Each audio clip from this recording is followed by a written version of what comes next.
Hola, ¿cómo están? Buenas tardes. ¿Me está Ahí escuchando? esperamos que se van sumando el resto. Tardes. ¿Qué? ¿Me están haciendo Hola, escuchar? Patri, ¿cómo estás? Sí, pero yo estaba en fila de espera para unirme a esta charla ¿Qué que es van esta a dar charla? A desde ver, el observatorio. ahí esperamos que se van sumando todos. Un segundo. Ahí está. Bueno, muchas gracias por venir, muchas gracias por acompañarnos a este nuevo encuentro del jueves de debate, ciclo de sentencias bajo la lupa. Como bien saben, es un encuentro, un ciclo del Observatorio de Salud de la Facultad de Derecho de la UBA, presidido por la doctora Marisa Eisenberg, que hoy acá está con nosotros, por suerte, tenemos este privilegio. Em, Hoy el encuentro, lo que vamos a hablar, no hay problema, María Florencia, no enciendas cámara, no hay problema alguno. Hoy vamos a hablar de las prestaciones de salud y vivienda. Esto lo vamos a analizar a partir de un fallo de la Cámara Civil y Comercial Federal, como bien saben. La idea del encuentro es justamente cuestionarnos hasta dónde llega la obligación de cobertura de estas prestaciones de salud y de la vivienda. En esta ocasión, como siempre, nos va a acompañar el doctor Juan Bautista Torres López, coordinador de este observatorio, perdón, de este ciclo del Observatorio de Salud, y también la doctora Marisa Eisenberg, directora del observatorio.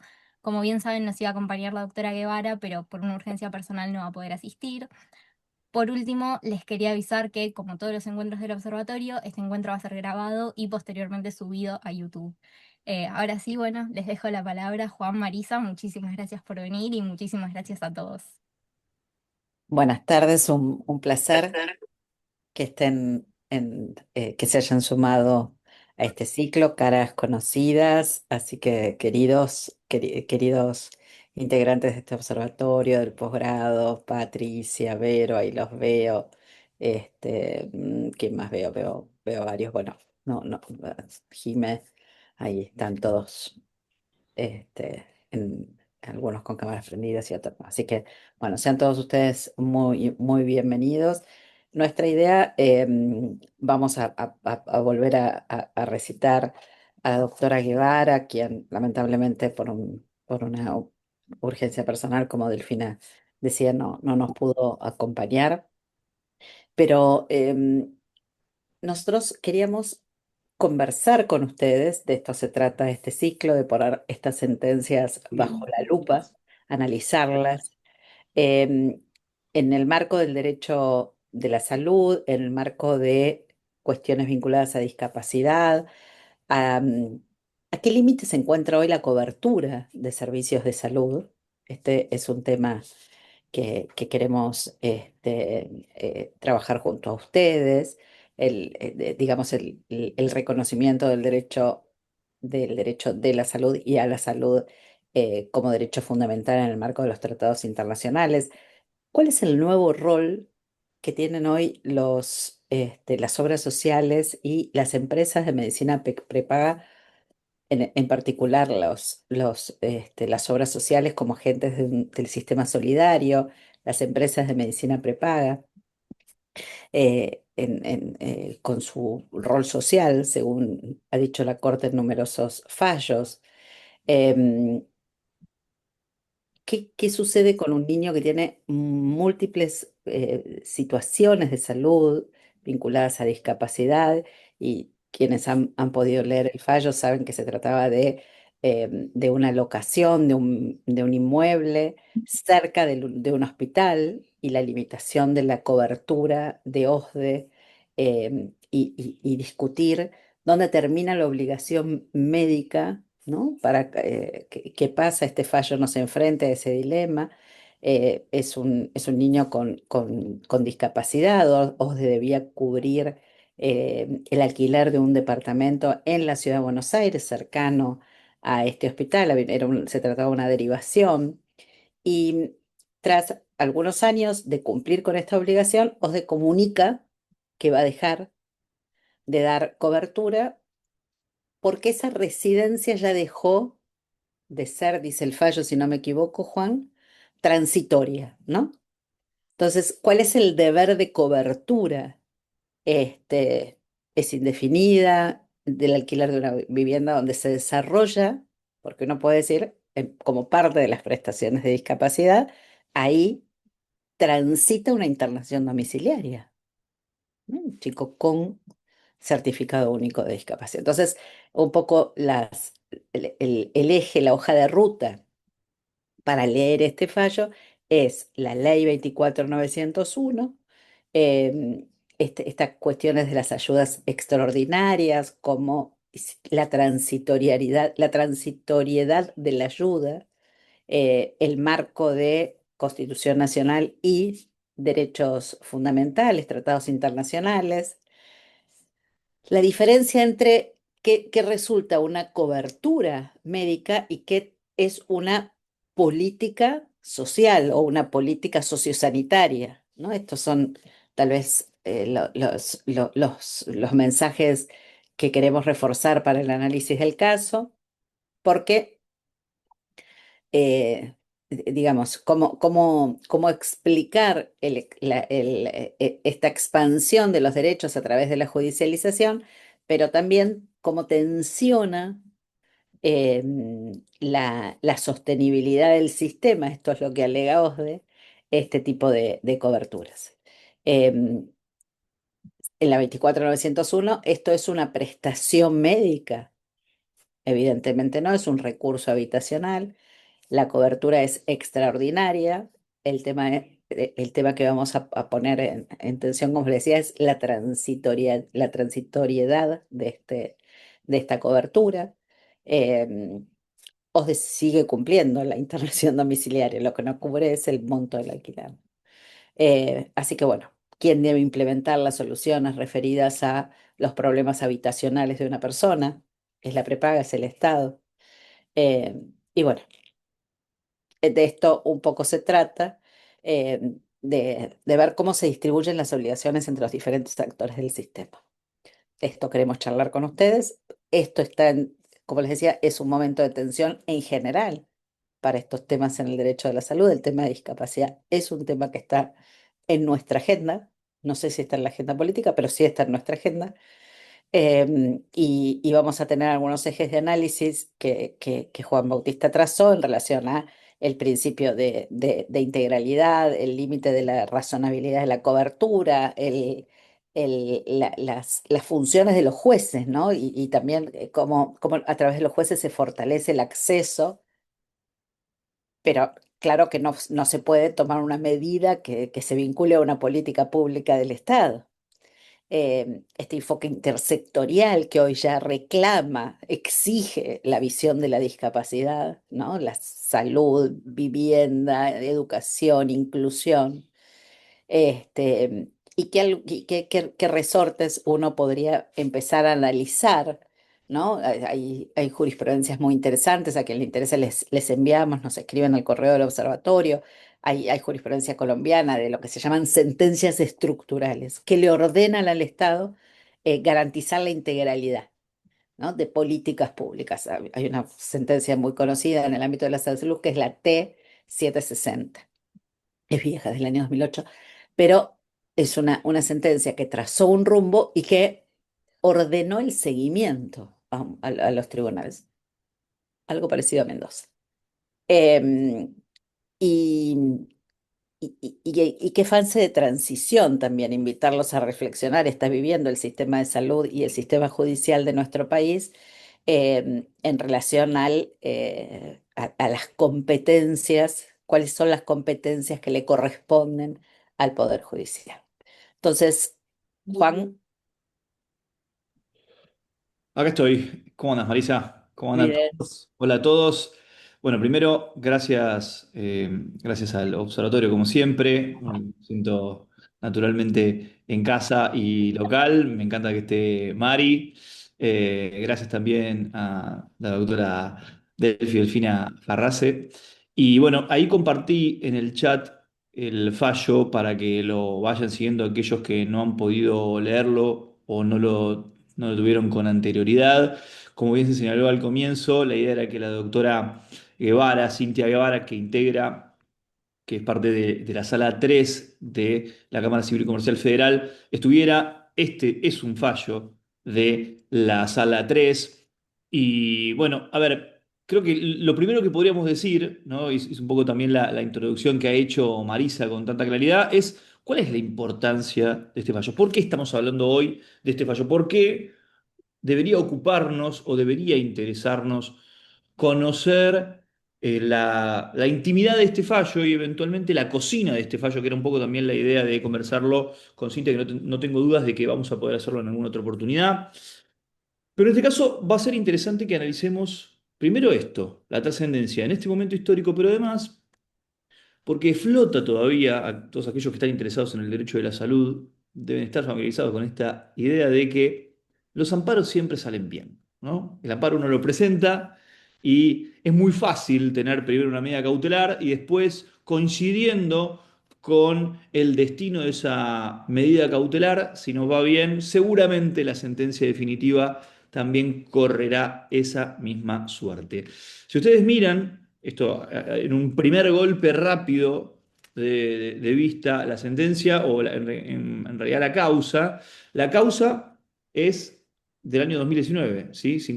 El número es el 5830 del 2019, esto significa que es una causa promovida, es un expediente del 2019 y estamos encontrándonos con esta sentencia el 26 de agosto del 2025. Eso ya enciende una pequeña alarma, ¿no? Nos da un dato, ¿sí? En especial, aquellos que lo han leído van a poder advertir que señala que este chico que se llama Agustín, si bien están las iniciales al principio, luego lo menciona, nació en marzo del año 2017, es decir, que vamos a estar tratando sobre nada más y nada menos que el estado de salud de un niño que tiene una grave discapacidad, una enfermedad que ha tenido grandes cuidados, importantes cuidados. Ahora nos vamos a ir metiendo de lleno en el tema, voy a estar explicándolo y bueno, les voy a acercar lo que creo yo que son los principales interrogantes. Este primero, como para después cerrar con esta idea, pero los amparos no siempre salen bien y muchas veces hablar de estos temas y conocer un poquito cuál es el criterio de la justicia nos puede llegar a orientar la solución o eventualmente a realizar nuevas lecturas, como decía Mari, nuevas líneas que nos permiten trabajar en otros sentidos y eventualmente obtener resultados distintos. Esto no es una crítica ni muchísimo menos al colega que promueve la acción, sino todo lo contrario, a nosotros nos da pautas para que podamos, en este caso, conversarlas, trabajarlas y hacernos preguntas. A mí también me surgen y me aparecen incógnitas a partir de esta resolución y de buena parte de sus argumentos. También lo entiendo en un contexto actual en el que se está debatiendo cómo continúa este sistema de salud que está siendo reformado inexorablemente, esto es un dato de la realidad, y eventualmente también repensarlo para lo que viene, ¿sí? Para anteponernos o adelantarnos a ciertas decisiones o comenzar a entender algunos criterios que tal vez o están cambiando o eventualmente va a haber que desarrollar para tener más o menos éxito, no ya en los juicios, sino directamente en los planteos que uno haga, incluso en la fase preventiva, es decir, previo a la promoción de una acción. Dicho esto, lo primero que uno mira también en un pantallazo es que es un sumarísimo de salud para aquellos que tal vez no estén tan familiarizados con cómo se litiga. Hay algunos juzgados que cuando se promueve un amparo de salud le asignan el trámite de sumarísimo de salud. Esto lo hemos dicho y aprovecho también para mencionar que el lunes comienza el curso de amparos 360. Bueno, vemos también este tipo de cuestiones. Algunos juzgados, justamente por la discrepancia de contra quienes se promueve un amparo por la ley 16986, bueno, al tomarlo únicamente contra autoridades públicas, es restrictivo, pero suelen nomenclar o catalogar o listar a los amparos de salud como sumarísimo de salud, se les da el trámite de sumarísimos, pero en su fondo, más allá de la cuestión de los plazos y otros detalles procesales, no hay gran diferencia, ¿sí? Esto es simplemente a mero título de nota, porque van a ver que dice sumarísimo de salud y no amparo de salud, y dice que se promueve una acción de amparo. Yendo al corazón de esta cuestión, se inicia esta acción el 14 de junio del año 2019, ¿sí? lo hace un padre en representación de su hijo, cuyas iniciales son A.J. El niño se llama Agustín, después, bueno, lo dice ahí, así que le voy a poner nombre como para también poder situarnos un poquito mejor en la conversación. Todo comienza cuando se produce un embarazo de riesgo de una mujer que vive. Hay un micrófono abierto, Elsa, por las dudas te aviso. Eh, Se promueve una acción, primero surge a partir de un embarazo de riesgo de una mujer que vive en Trelew y en este caso OSDE, que es la cobertura, autoriza el traslado para tratar ese embarazo de riesgo aquí en la Ciudad Autónoma de Buenos Aires, en el Hospital Italiano. La acción se inicia con posterioridad a ese traslado autorizado por OSDE y se reclama el 100% de los gastos de alquiler de alojamiento, en este caso del menor, que es Agustín, en la Ciudad Autónoma de Buenos Aires, donde cursa una internación domiciliaria justamente ordenada por los médicos tratantes del Hospital Italiano, ¿sí? Se indica hasta que finalice el tratamiento en primer lugar. Era un departamento en Corrientes, en la avenida Corrientes, que justamente cerca del Hospital Italiano. Es una internación particular también porque, entre otras cosas, los médicos habían indicado que no debía estar en un radio mayor a 500 metros, justamente porque requería de atención prácticamente urgente para no sufrir ningún riesgo en su salud. Como decíamos, inicialmente este matrimonio de Trelew fue derivado por un embarazo de riesgo, eso es autorizado. Al nacer, los médicos dan un diagnóstico bastante complejo, que es displasia metafisaria cartílago pelo junto con otras enfermedades asociadas con el síndrome de Hirschsprung. Esto es lo que dice exactamente la sentencia bajo análisis. Hay una descripción de qué implica todo esto e incluso las operaciones y las intervenciones a las que se tuvo que someter Agustín. Como decíamos, permanece internado los primeros 6 meses de vida en el hospital italiano. Esto también ya nos marca un cuadro de salud complejo. Los médicos indican esta internación hospitalaria con esta internación domiciliaria con estos requisitos realmente muy, muy complejos, estas condiciones, ¿no? Es que no estuviera a 500 metros del hospital, justamente porque podía llegar a requerir una intervención inmediata por correr riesgo su vida. OSDE lo que manifiesta, entre otras cosas, es que dio cobertura hasta el año 2019 y que deja de cubrir cuando surge, aparece justamente que esta enfermedad o esta internación ya no pasa a ser transitoria, sino que pasa a ser permanente. ¿Qué quiere decir esto? Que el menor va a tener que vivir en la ciudad autónoma de Buenos Aires porque, entre otras cosas, en Chubut no podía tratarse, ¿sí? Porque no habían eventualmente lugares para tratar esta enfermedad. Al momento de la sentencia, Agustín tiene 8 años, que coincide también con esta línea de tiempo que hicimos desde el comienzo, ¿sí? De los estudios, como les decía, surgió que el menor debía radicarse de manera permanente en Cava, es decir, que cambia la hipótesis inicial de la internación transitoria, justamente porque no hay un dispositivo en Chubut. Y el argumento de Dios, entre otras cosas, es que esta cobertura escapa de alguna forma a la derivación médica, se refiere a la derivación médica inicial, que era por un embarazo de riesgo, ¿sí? Entonces, para ponerlo un poquito más claro, frente a una derivación médica primero autorizada por OSDE por un embarazo de riesgo, se le solicita una internación domiciliaria, luego de que estuviera 6 meses internado Agustín en el hospital italiano, en un departamento con una internación domiciliaria con ciertos cuidados. Entre otras cosas, la condición que ponen los médicos es que tiene que estar internado en esa internación domiciliaria en un radio no mayor a 500 metros del hospital, justamente porque si hay una urgencia debe ser atendido. OSDE cubrió hasta 2019 y lo que dijo es, no cubro más porque esto viene para permanente, ¿sí? Acá también hay que hacer ciertas distinciones.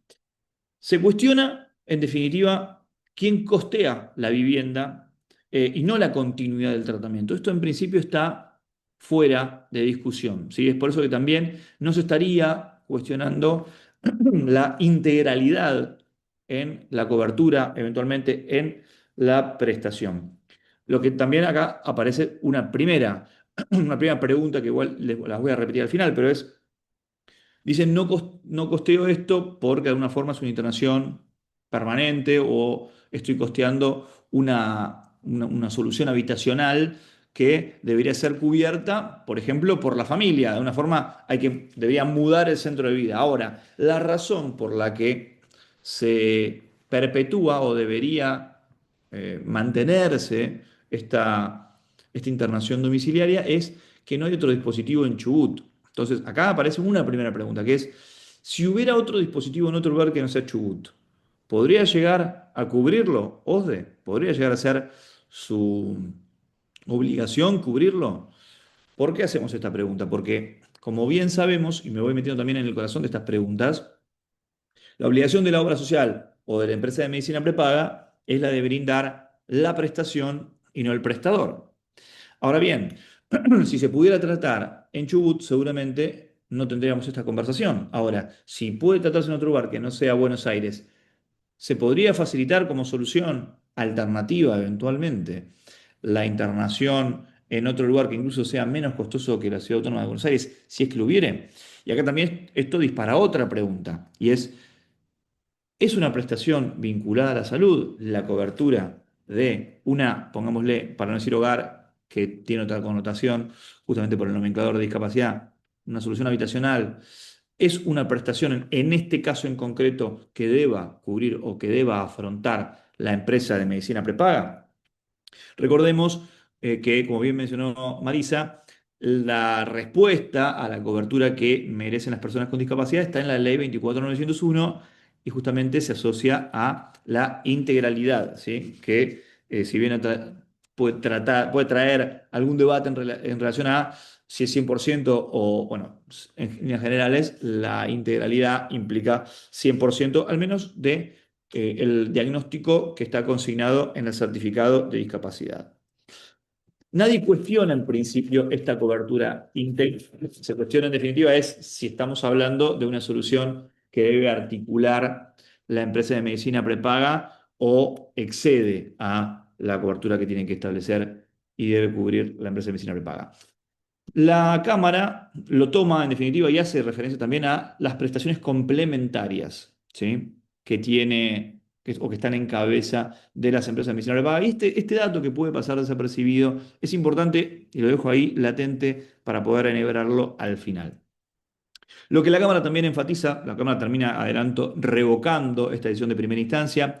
Eso también es un dato importante porque se resuelve recién en 2025, es decir que si hubo una resolución en el año 2019 y se resolvió en el 2025, desconocemos si hubo denuncia de incumplimiento y demás, pero presumiblemente se brindó esta cobertura durante todo este tiempo también, lo que también es un dato importante, ¿sí? Porque entre otras cosas, al margen de la responsabilidad profesional que mencionamos inicialmente y que es importante estudiar estos temas para no generar una falsa expectativa en el cliente, también abre otro escenario que, si bien no suele ser tratado, despierta algún tipo de inquietud y es si brindó cobertura desde 2019 a 2025. ¿Podría eventualmente OSDE reclamar esa cobertura que realizó retroactivamente y que hoy parece que no debió haber brindado? Bueno, esto no lo digo para atemorizar a nadie, pero es un factor a estudiar cuando se presenta un caso complejo de esta naturaleza. Estos casos en especial, yo recomiendo y soy celoso con un estudio muy profundo y pormenorizado, en especial cuando se me consulta o algún colega me consulta por tratamientos en el exterior, ¿sí? Porque muchas veces se puede llegar a destrabar a partir de una medida cautelar en primera instancia, pero eso no quita que luego en cámara se pueda llegar a revertir, ¿sí? Seguramente amerita otra otro jueves de sentencias bajo la lupa, los tratamientos en el exterior, porque hay gran demanda sobre este tema y muchas veces lo vemos, por ejemplo, en los change.org o en las campañas que se hacen para juntar fondos o incluso en algunos planteos que uno puede ver en redes sociales. Bueno, es importante, a veces incluso siendo una respuesta que no es la esperada, bueno, ser honesto. Este fallo seguramente también trajo, son esas resoluciones que no son felices, ¿no? Porque en definitiva se tiene que administrar de alguna forma una decisión que puede ser gravosa para una parte, ¿sí? Pero la Cámara da, de todas formas, en el final de esta resolución, algunas pautas que me parece importante también tratar con ustedes. Yo le decía, la Cámara enfatiza que el actor no dirigió la acción, por ejemplo, contra el gobierno de la Ciudad de Buenos Aires. Esto implicaría que, en el caso de haber demandado a OSDE y al gobierno de la Ciudad de Buenos Aires por entender que es el encargado de instrumentar políticas de acceso a la vivienda, eso podría haber sido o haber destrabado, a modo de gatillo, una solución, que es que el gobierno de la Ciudad de Buenos Aires ubique un lugar en el que pueda vivir Agustín en un radio dentro de los 500 metros, lo que también sigue tornando difícil la solución. Inexorablemente también se presenta otra pregunta y es, frente a la falta de necesidad en un primer momento de demandar en principio al gobierno de la Ciudad de Buenos Aires, ¿debió haberlo previsto la actora demandar al gobierno de la Ciudad de Buenos Aires? Por otro lado, siendo un matrimonio de la provincia de Chubut, que vino justamente por una derivación autorizada por parte de OSDE.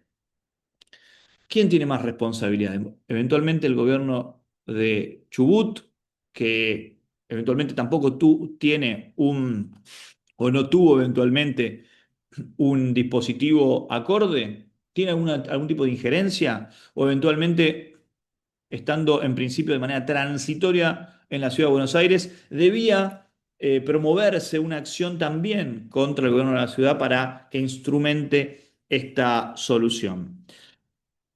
Si bien se revoca esta sentencia por parte de la Sala 3, se hace sin perjuicio del subsidio económico que se puede llegar a requerir a la empresa de medicina prepaga. Esto es lo que dice concretamente la Cámara. Es decir, si bien rechaza, si bien revoca en rigor, da y abre la puerta concretamente a este subsidio económico que está previsto en la 24.901 como un subsidio que va a afrontar requerimientos básicos para el paciente, en este caso para Agustín.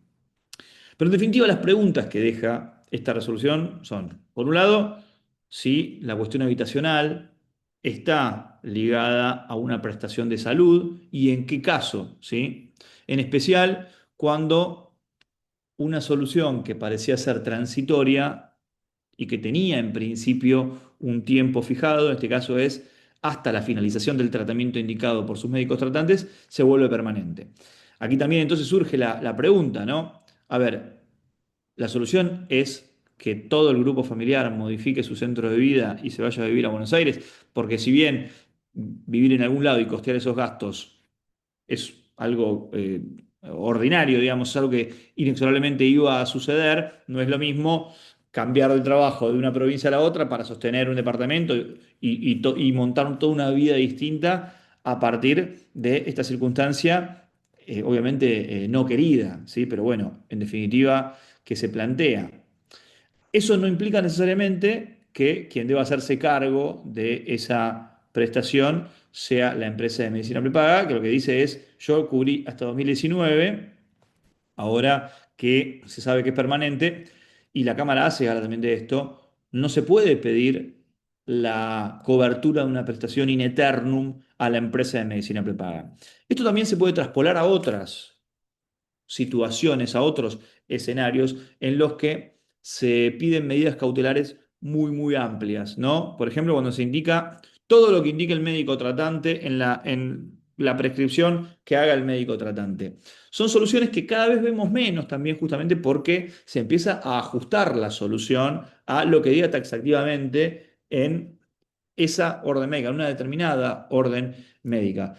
Eventualmente hay un principio también en la justicia, en especial en la justicia civil y comercial federal, que establece que en los juicios de amparo debe resolverse conforme a la situación fáctica actual, lo que entre otras cosas torna algo más laxo y más permeable al procedimiento para poder reclamar cuestiones posteriores a las que dieron origen a esa acción de amparo. ¿Sí? ¿Qué quiere decir? Si, por ejemplo, empeora la salud de una persona y yo acredito esa circunstancia en el expediente, es probable que el juez no coja tal vez de forma inmediata, pero que se curse una intimación previa y tal vez que se libre una nueva medida cautelar de acuerdo a la situación fáctica actual de ese paciente sin necesidad de tener que promover una nueva acción de amparo. De alguna forma, este fallo también viene a recordar eso y elípticamente remite a ese criterio que es bastante sólido en la Cámara Civil y Comercial Federal. Otra de las preguntas que aparecen frente a este fallo, que vuelvo a decir, es corto, pero creo que es contundente y viene a plantearnos numerosas preguntas, es si se podía demandar al gobierno de la ciudad, si no podía preverse que la solución podía llegar a ser esa, que es una pregunta que uno se puede llegar a hacer. Recordemos que la obligación del Estado, en principio, frente a este tipo de cuestiones, es siempre subsidiaria. Y hay un artículo que siempre repito, que es del doctor Alfredo Silverio Guzmán, que integra la Sala 2 de la Cámara Civil y Comercial Federal, que habla justamente, está publicado en la ley, si mal no recuerdo, es del año 2021, que habla de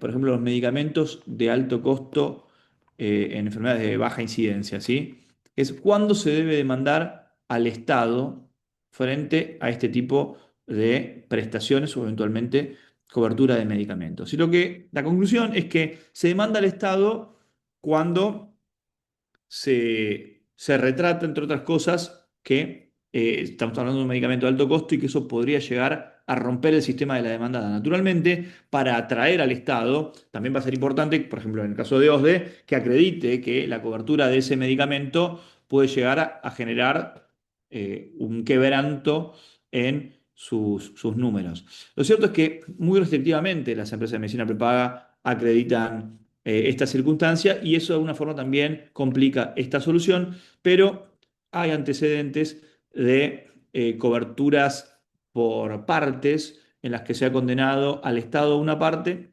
y a la empresa de medicina prepaga o una obra social por el otro.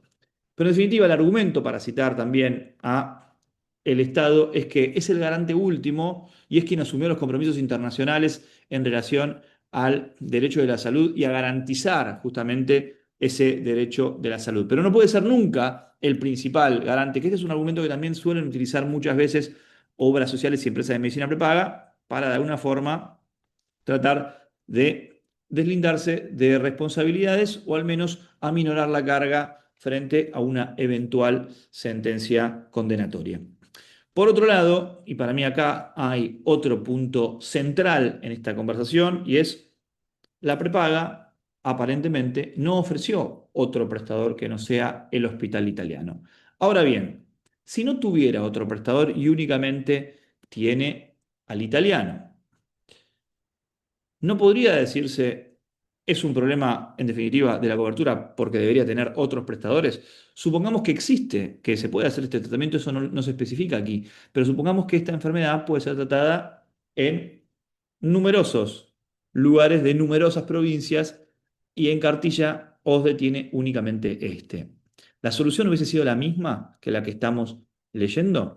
Porque aquí, y esto también es siempre muy ponderado por la justicia, se valoran, entre comillas, las alternativas que ofrece la empresa de medicina prepaga u obra social para, en definitiva, cubrir la prestación y hacer frente a las necesidades médicas de los pacientes. Aquí no hubo alternativa de cobertura. Entonces, no podría llegar a decirse que ofreció un solo prestador y que debe cargar con las consecuencias de esa cobertura muy limitada únicamente a un solo prestador?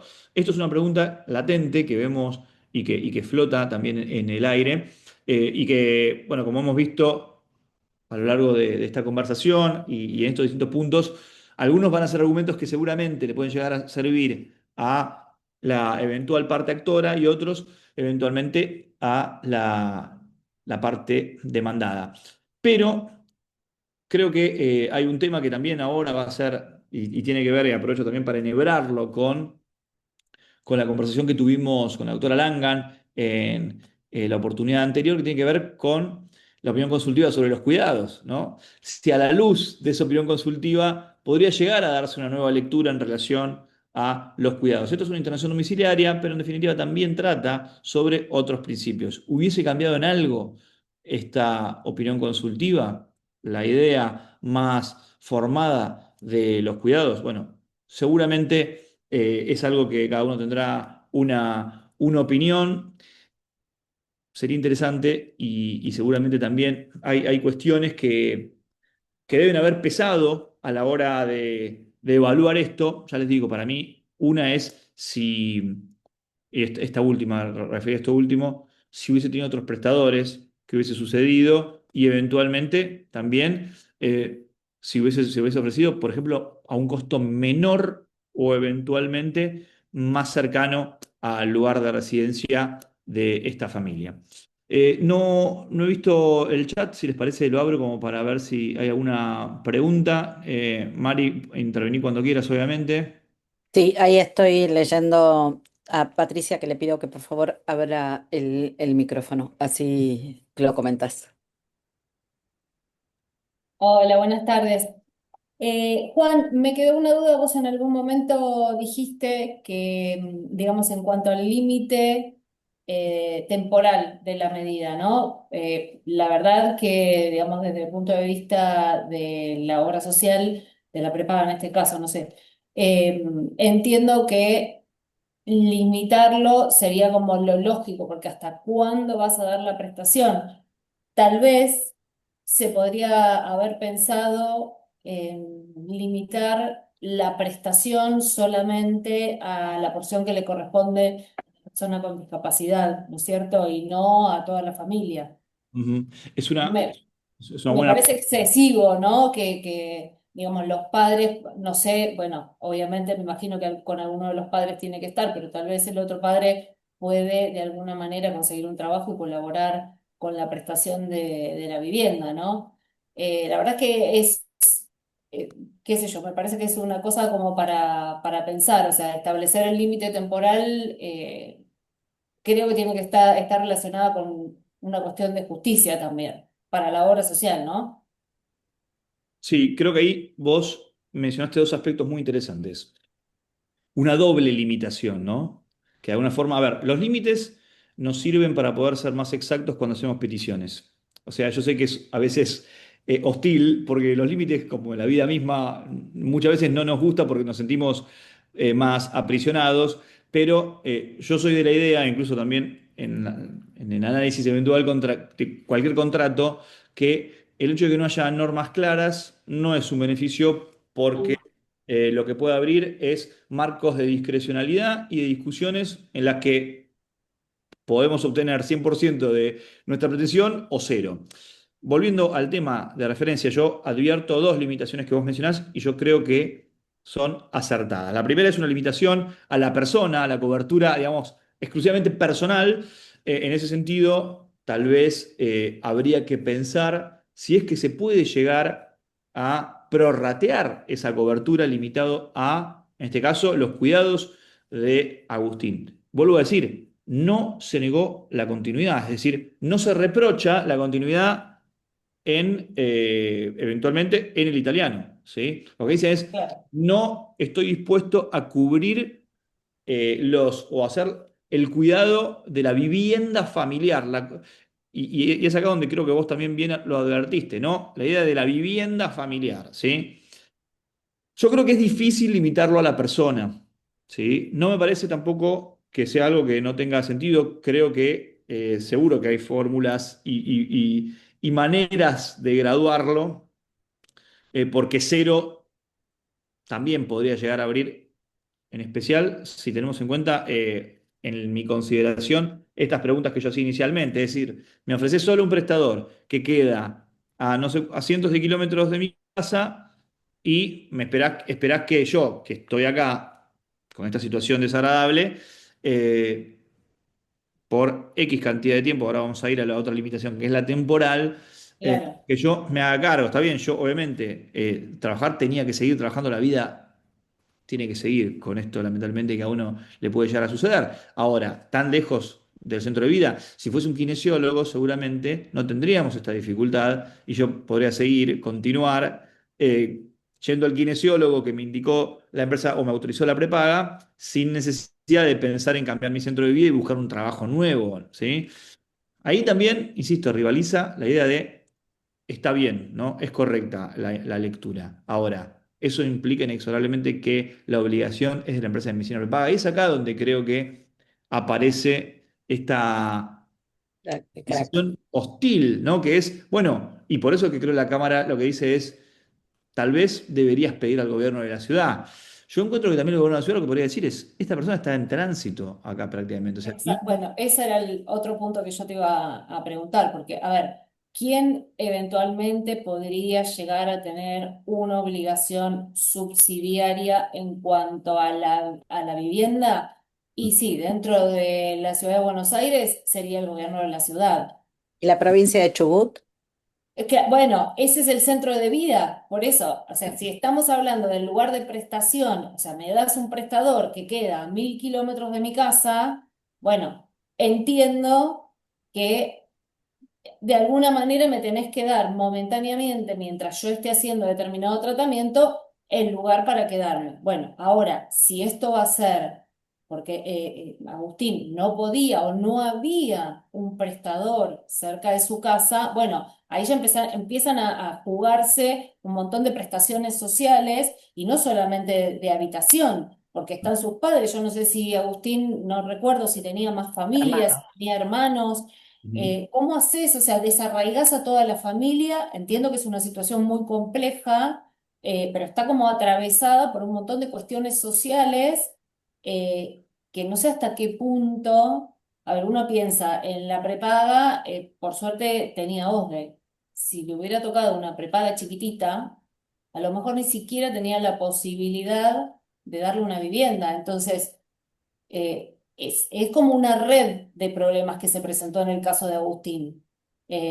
Tal vez se puede limitar determinadas prestaciones, las prestaciones sociales, bueno, hasta que la familia se reinserta en la ciudad de Buenos Aires, pero la verdad que abandonar el centro de vida es difícil. No estamos hablando de una situación de una ciudad similar. Son muchos kilómetros de diferencia. Sí, lo pongo incluso, a mí hay un ejercicio que ciertamente es hostil, pero de alguna forma es evaluar las alternativas. Yo no sé cuál fue el día después de esta sentencia, qué fue lo que pasó. Pero pongamos el caso que la familia dice, no estoy trabajando porque estoy acá y mi trabajo es en Chubut, me tengo que volver. Entonces, terminan, obviamente, el tratamiento por una cuestión natural debería interrumpirse, ¿sí? Es decir, olvídense de lo de los 500 metros. Me vuelvo a Chubut con todos los riesgos que eso implica. No pongamos el caso de que muera en la ciudad de Buenos Aires o muera en Chubut este chiquito porque tuvo una dificultad. Pero vamos a un caso práctico. Si vuelve a Chubut, recupera, entre comillas, su centro de vida y tiene una complicación, ¿dónde inicia la acción? Porque inicialmente se inició en la ciudad de Buenos Aires por un traslado habilitado, ¿sí? Entonces acá es donde también aparece la incógnita de el gobierno de Chubut. ¿Qué quiere decir esto? Yo vuelvo a Chubut. ¿Dónde se promueve la acción? Su centro de vida es en Chubut. Seguramente la competencia va a ser los tribunales federales de Chubut. Entonces, ahí se podría llegar a plantear la obligación de la Ciudad de Buenos Aires, traer al proceso en Chubut para que la Ciudad de Buenos Aires solvente una vivienda. Digo, Ahí es donde también vemos que todo empieza a retorcerse, pero en definitiva es un caso de la vida real. Es un caso, es una cuestión que hay que evaluar. Insisto, el terreno de las alternativas, y ahí le doy la palabra, si te parece, Mari, a la doctora Francucci. Ahí es donde uno evalúa y se pone a pensar en lo complejo del caso, lo incómodo del caso, y ni siquiera estoy hablando de la responsabilidad frente a una complicación de salud, ¿sí? Que, por ejemplo, vaya, en este caso, este chiquito a un hospital público de la provincia de Chubut, ¿sí? O, bueno, que tenga cualquier episodio en el trayecto a Chubut, ¿sí? Ni siquiera estamos hablando de quién solventa el regreso a Chubut y demás. Bueno, todas estas cuestiones definitivamente eh, implica una decisión, creo yo, cuanto menos hostil, de administración de recursos, pero también de administración definitiva de recursos, ¿no? De tener que elegir la opción menos peor o eventualmente lo que se considera que corresponde. Y ya cierro con esto y le doy la palabra a la colega. Vos hablaste de la limitación de tiempo, Patricia, y acá yo creo que la Cámara toma que la limitación de tiempo es por el tiempo que indican los médicos tratantes, que es como había salido la medida cautelar. Lo que pasa es que ahora ya no hay una barrera temporal, no hay un límite temporal, y eso creo que pesa muchísimo y hace presión sobre, que era lo que yo les decía, hay un criterio muy sólido que es no otorgar una prestación sin límite de tiempo, al igual que sin límite de cantidad. Este es un error muy común de los colegas cuando promueven una acción, que es bueno, todo lo que indica el médico, ¿sí? Y es una pregunta que naturalmente hacen los clientes, que es, ¿no podemos hacer que el juez autorice todo lo que me requiere el médico? La verdad es que hay medidas cautelares en este sentido, pero son cada vez más restrictivas porque de alguna forma dan un cheque en blanco, ¿no? Una carta blanca absoluta para que se ordene prácticamente cualquier cosa, muchas veces sin esa auditoría, que entiendo está bien que quiera hacer la obra social o empresa de medicina prepaga. Entonces, se pierde control, es verdad, se pierde control cuando una medida cautelar es tan amplia y donde se pierde control, de alguna forma también se pueden Bien, llegar a presentar estos manejos laxos que terminan sin beneficiar incluso a los pacientes a futuro. ahí le abrimos, le damos a Marianela y digamos, vayamos tomando algunos apuntes mentales de estos temas, ¿no? De que no, de cuál es la lección que aprendida a partir de esta sentencia bajo la lupa. ¿Qué sentido tuvo que el tribunal mencionara al gobierno de la ciudad, si esa mención es correcta? Y otra cuestión es que me parece que también hay que ponerla sobre la mesa qué significa la protección integral, ¿no? Este concepto de protección integral. Si queda desventajado un paciente que no es considerado en cuya consideración no tiene en cuenta esta cuestión integral de su salud. Y los determinantes sociales. Bueno, ahora abrimos con Marianela y pasamos a Juan Folgar. Sí, ¿qué tal? Buenas tardes. Bueno, yo quería sumar que no sé si no lo advertí en la sentencia, pero revisé en el listado de enfermedades poco frecuentes y aparece este síndrome.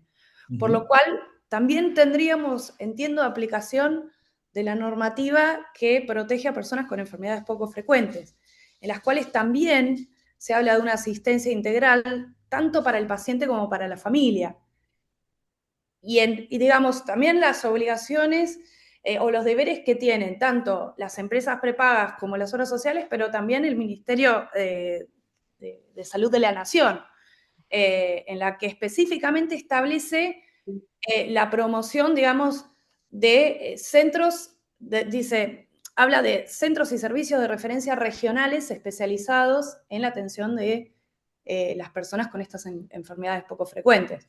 Por lo cual también entiendo que podría analizarse no solo, digamos, la responsabilidad subsidiaria del gobierno de la Ciudad de Buenos Aires o del gobierno de Chubut, sino también del gobierno nacional. Nada, simplemente era ese comentario.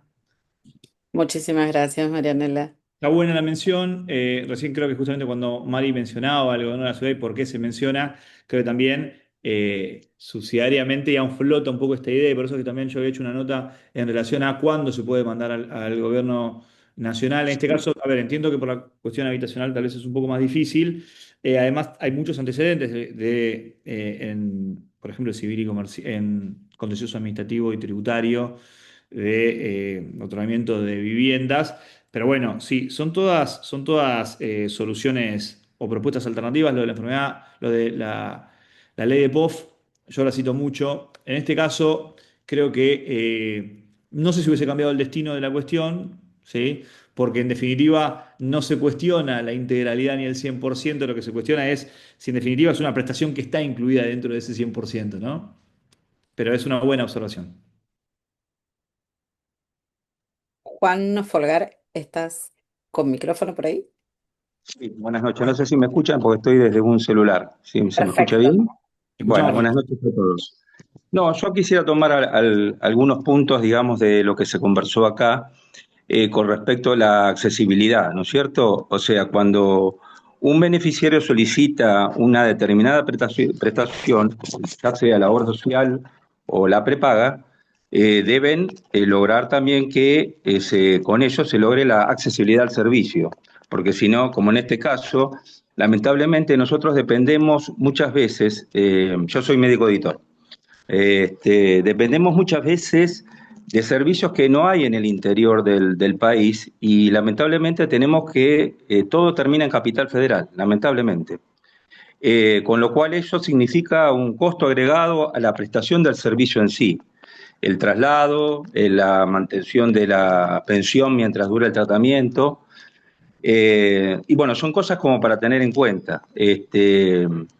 Lo mismo con respecto a los recursos en salud. Tenemos que comprender que los recursos en salud son finitos. Por más malabares que hagamos con la financiación de la obra social de la prepaga, los recursos en salud son finitos y lamentablemente los tratamientos en salud, ya sea con drogas o con nuevos tratamientos quirúrgicos, etcétera, lamentablemente los costos son altísimos. En este caso, voy a ser autorreferencial. Tenemos un caso en la obra social donde tenemos una beneficiaria con una enfermedad poco frecuente y implica para la obra social una erogación mensual de $30.000 mensuales por esta enfermedad.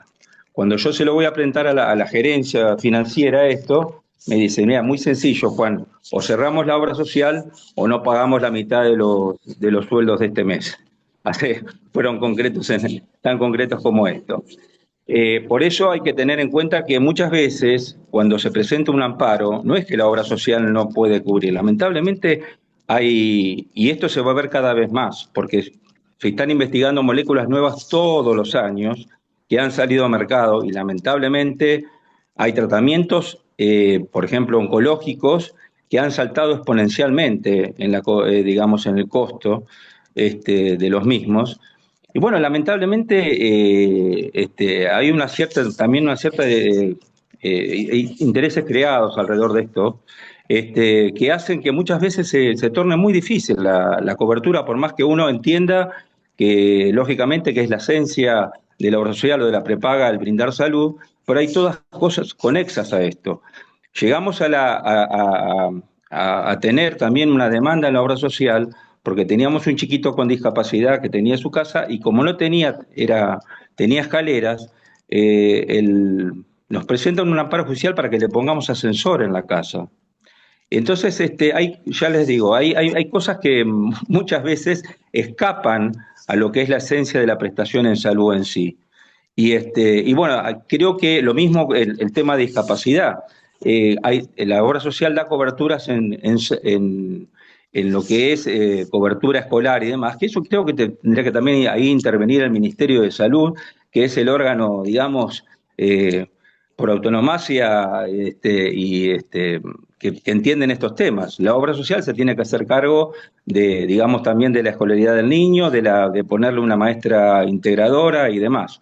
Yo creo que, bueno, que por otra parte, esto lo único que va a lograr es que la salud quede concentrada en pocos actores, porque van a ir desapareciendo, lamentablemente, muchas obras sociales chicas que no van a poder mantener este tipo de tratamientos. Y bueno, creo que esto va a derivar en que la salud acá en la Argentina quede, vuelvo a repetir, en pocos actores, o que vayamos a un seguro nacional de salud, ¿no? Donde, como en nuestros países, tengamos una cobertura básica y después de ahí uno, si quiere tener una cobertura más ampliada, la paga de su bolsillo.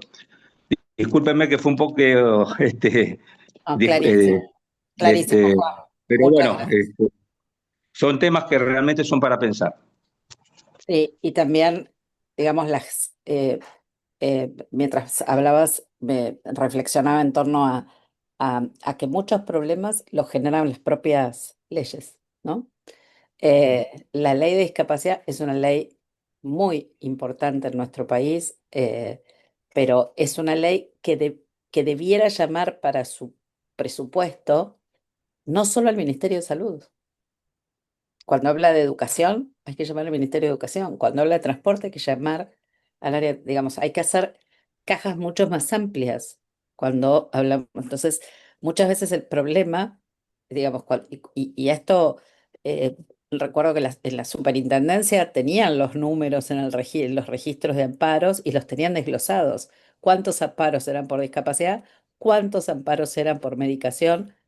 ¿Cuántos amparos eran por deficiencia en el cumplimiento de normas que ya estaban establecidas? Entonces, hay que revisar eso también. No tenemos que dar todo por hecho.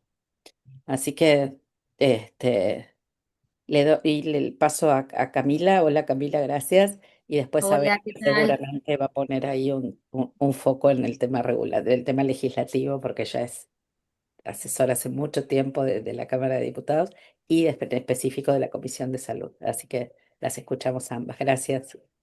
No, yo un poco en respuesta a lo que decía Juan, em, yo nunca no sé si, no, tal vez él tiene un poco más de información de lo que se vive dentro de una prepaga, pero bueno, los que litigamos en amparos vemos siempre que los abogados presentan este tipo de argumentos, pero nunca se ofrece una pericia contable que lo demuestre, digamos. Entonces como que siempre está ese argumento y nunca sabemos a ciencia cierta si que Si va a bueno, quebrar o también es no. un poco el trabajo del abogado de la prepaga, digamos, defenderse, porque si no, ningún amparo, no van a ganar ningún amparo tampoco. Y marcar la cancha un poco. Bueno, eso por un lado, y después, bueno, yo estoy preparando un caso, estoy estudiando ahora para un jubilado que también tiene que tener ciertas características la casa, porque sufre tiene un tema pulmonar, no puede estar en la casa con humedad, la casa de él ya mi ciudad se inunda mucho, se le inundó muchas veces, así que bueno, me vino muy bien este caso. Yo también pensaba, porque PAMI tiene un subsidio habitacional, así que pensaba hacer se acabó de mandar a PAMI por el subsidio que ya tiene, digamos, que no se lo otorga, pero que ya está previsto, y al Ministerio de Acción Social, digamos, de la provincia. Y bueno, y más o menos lo que están hablando, así que me sirvió mucho también el encuentro de hoy, para ver también el tema de jubilados acá en mi ciudad. Así que bueno, muchas gracias. A vos, Camila. Berito. Sí, ¿qué tal? No, yo quería decir una cosa, bueno, a mí me parece que lo que tiene que primar es la razonabilidad, ¿viste? Y porque acá también, con el tema del centro de vida que se va a modificar, de todas maneras se va a modificar o va a ser disruptivo para la familia, porque va a estar la mitad en Buenos Aires, porque si no hay otro lugar y la otra mitad va a estar en Chubut. Entonces, de todas maneras, esto se va a tener que modificar, o si no, porque se va a desintegrar la familia. De manera tal que no sé si esto puede ser como un argumento para sostener la cobertura, porque de todas maneras alguna decisión va a haber que tomar respecto a eso. En segundo lugar, quiero decir que siempre, como hace tantos años, Marisa, que venimos bregando por la Agencia de Evaluación de Tecnologías Sanitarias, que creo que sería como un poco ordenadora en materia de prestaciones y para poder tomar esas definiciones respecto de lo que hay que incorporar de manera obligatoria a la cobertura y con este criterio de que si tiene ese prestigio que uno aspira que tenga y esa solvencia técnica y ética, bueno, como que sus criterios y decisiones pueden ser, digamos, como generar tranquilidad, porque lo dijo la agencia, ¿no? Sería muy bueno que tuviéramos la agencia. Y en tercer lugar, que comparto totalmente con vos, y en eso estaba pensando Marisa, que tienen que haber otras fuentes de financiamiento, porque además que solamente sea el Ministerio de Salud la fuente de financiamiento, es como que va en contra del paradigma de la discapacidad y de la Convención Internacional de los Derechos para las Personas con Discapacidad, porque la discapacidad no es una patología, es una condición. Si fuera una patología, bueno, que solamente el Ministerio de Salud sea la fuente de financiamiento. Pero si hay una serie de prestaciones que están vinculadas a los apoyos para la promoción de la autonomía de la persona, que no solamente es salud, yo creo que también comparto plenamente con vos que habría que ampliar las fuentes de financiamiento. Eso. Que también le harían al sistema, por otra parte, por esto que Juan recién traía también, por lo que se viene en el sistema. Eh, Yo, Nosotros no queremos ocuparles, digamos, no queremos hablar más de lo que el debate requiere. Me parece que sirva, que Camila se vaya con un insumo para su demanda. La noche está hecha, que todos hayamos aprendido a escucharnos en este marco de respeto, aparte, con gente tan valiosa como cada uno de los que ha tomado la palabra y de los que nos están escuchando. Me parece que es maravilloso.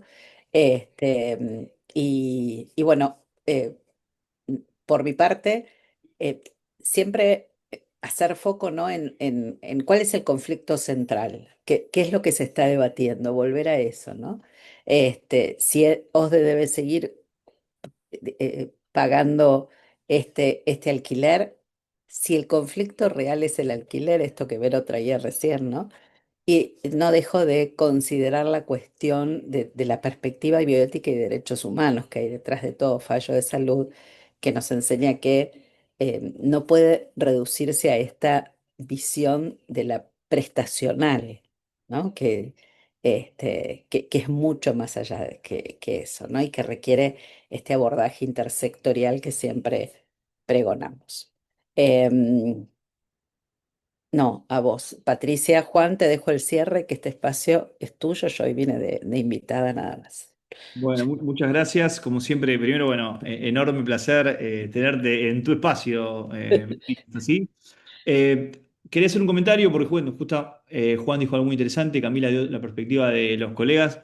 También me interesaba, digamos, en mi función, si bien yo litigo todo contra civil y comercial en Nación, en la Ciudad de Buenos Aires ocupo otro rol porque bueno, estoy del lado de la demandada, ¿no? En OSBA, porque soy el director general adjunto de Asuntos Jurídicos de la Obra Social.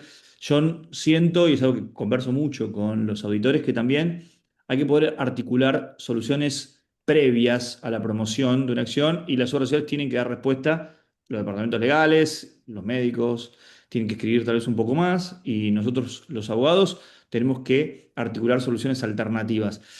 La cuestión de la administración, cómo se administran esos recursos, es un gran tema. Yo creo que se administra mal en líneas generales, mucha gente no sabe administrar y hay una realidad que es que está cambiando el mapa de la salud, el mapa de los costos y vamos a empezar a ver cada vez más fallos y resoluciones vinculadas a, no sé si recortes, pero a limitaciones, ¿sí? Y creo que también de alguna forma vino producto de algunas medidas que generaron, yo diría, antecedentes muy, muy aislados que han servido de falsos argumentos para sostener los problemas del sistema, entre comillas, ¿no? Por ejemplo, el otro día estaba en una reunión y alguien de una empresa de medicina prepaga decía que, bueno, no podemos seguir cuando nos piden delfinoterapia. Eso es un caso de laboratorio, digo, no es el problema no pasa por ahí, el problema pasa por otro tipo de cuestiones. Entonces, seguramente hay una conversación que se tiene que empezar a dar, yo creo, y siempre siento que los abogados y abogadas tenemos que intervenir muchísimo más en la conversación, tanto en el Congreso como con las asociaciones, en la justicia, cuando se hacen las reuniones, creo que es una voz que en definitiva, como somos los que terminamos interpretando muchas veces normas y presentando, por ejemplo, las demandas y demás, y estudiando los temas, creo que es necesario que tengamos esa responsabilidad, que nos formemos, que sentemos criterios. Y bueno, como dijo Verónica, es importante, es fundamental la razonabilidad, ¿no? Hay temas que tal vez podemos discutir la razonabilidad.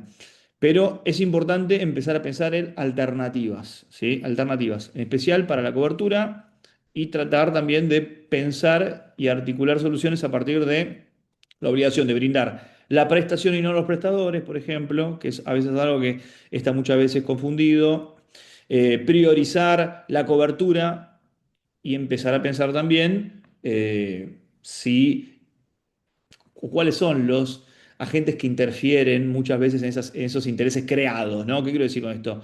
Hay médicos que prefieren trabajar con ciertas marcas, por ejemplo. Bueno, este es un problema para el sistema, seguramente sea un problema para el sistema. ¿Ocupa a los abogados eso?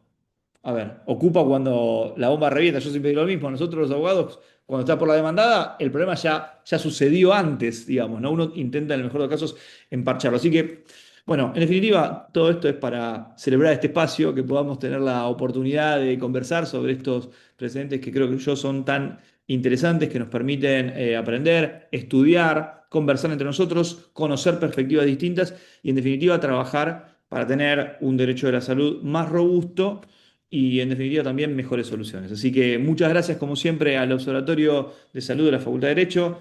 Gracias Marisa, gracias Delphi, gracias a todos ustedes que estuvieron hoy hasta las 8:10. Y bueno, en este espacio nos vamos a estar viendo seguramente ya en noviembre, que es en poquitos días. Así que ya la próxima reunión será en noviembre. Y recordarles que el lunes 3 de noviembre, a través del área de graduados de la Facultad de Derecho, comenzamos un nuevo curso, son 4 clases de amparos de salud con una visión 360 práctica, absolutamente práctica para todos aquellos que se quieran inscribir en el área de graduados de nuestra casa. Así que los esperamos también allí. Les mandamos un enorme abrazo, las gracias infinitas a cada uno de ustedes que sabemos que hacen el esfuerzo también por estar acá. El aplauso para cada uno de ustedes y muy especialmente para Juan Bautista, que sostiene este ciclo y lo hace con esta, desenvolviéndose de esta manera que a mí me llena de orgullo. Así que gracias a todos. Muchas gracias, buenas Gracias. noches. Gracias. Buenas noches.